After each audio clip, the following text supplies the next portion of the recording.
肇慶咧就騎樓街又有好長嘅歷史啦嘛，咁保存咗嗰個宋城啊，就又係應該講係廣東省同全國都係少有嘅，有近千年嘅歷史啦。咁就希望響即係市政府又推動嗰個係古城復興，係嘛？咁啊響古城嗰度開間舊書店。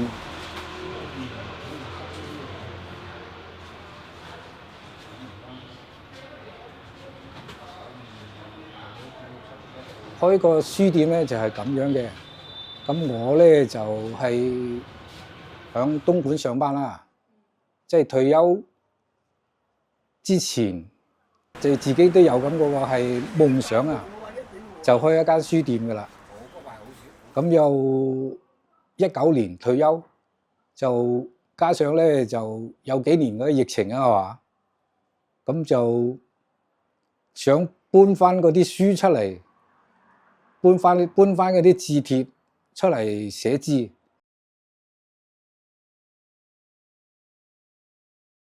咁但係屋企10幾箱嘢咧放埋，時間又長，咁就為揾一本82年去北京嗰個字帖，都揾咗好長時間，揾咗幾日。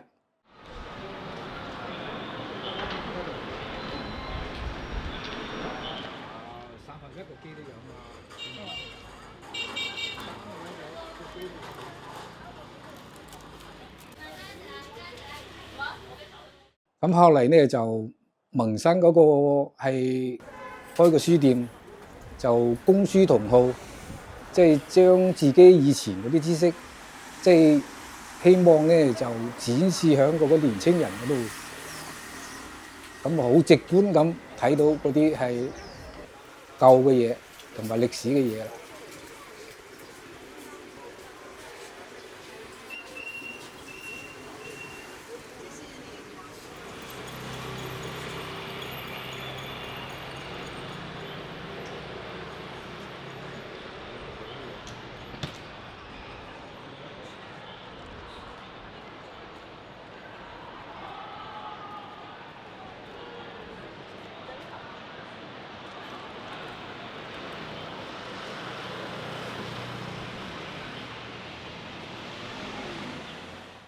店鋪嘅命名咧就係奕登書店啊。咁個奕，我哋先解釋一下嗬。奕就可以以物易物，即係大家咧，即係將嗰個以前有用嘅嘢可以進行交換。仲有一層意思咧，就係咁樣。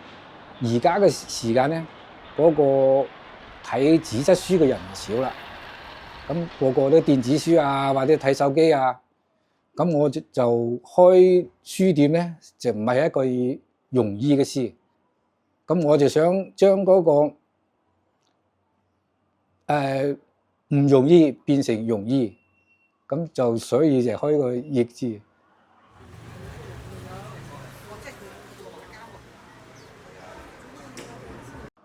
咁另外一層意思咧，燈咧就咁樣。燈就好似空氣咁樣，就每日都需要啊嘛。咁就希望咧，即係有一盞燈照亮嗰啲年青人嘅人生。咁我所以喺下邊已經寫咗一句噶啦嚇，總有一盞燈照亮你嘅人生。咁啊，使即係話青年多啲睇書，咁自己咧就有活到老，學到老。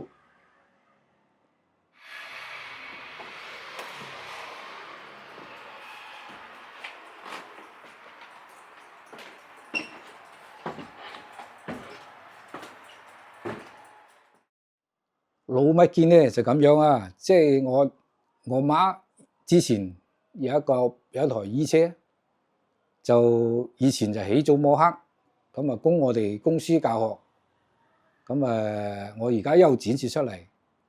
咁我爸爸嗰個以前嘅床啊，咁我就改造成個書架。咁另外咧就係一個咧就係改造成桌面，用嚟睇書。咁即係話將嗰啲舊物又利用嗰個書店嘅成本又降低，就又展示俾嗰啲年青一代睇。收集郵票同埋書籍咧，都係1988、89年開始噶啦，而家就30幾年啦，應該講。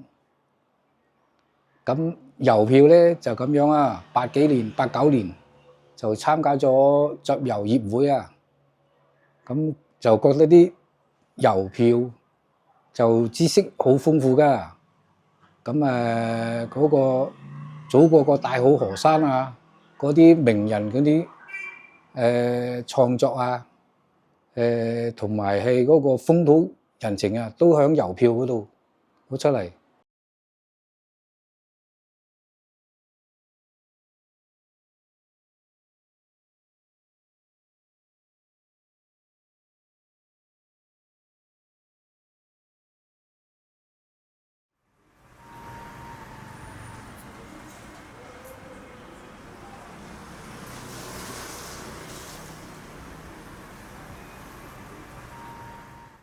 至於書籍嘅話咧，就之前即係睇過啲書或者連環畫啊，即係自己屋企就會獎勵我，即係學習好咧就獎啲書，咁慢慢咧就養成咗個習慣啦。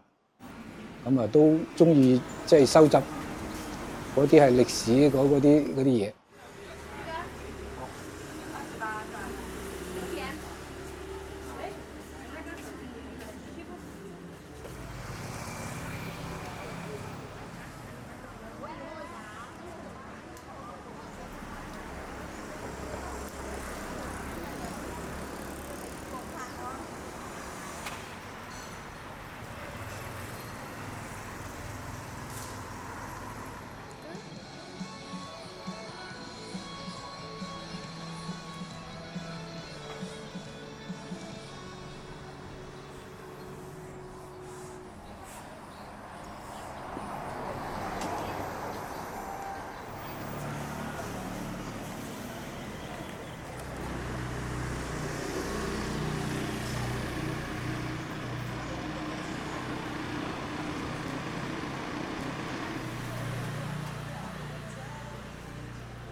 我叫鄧建華，就2019年就退休，咁而家咧就係66歲。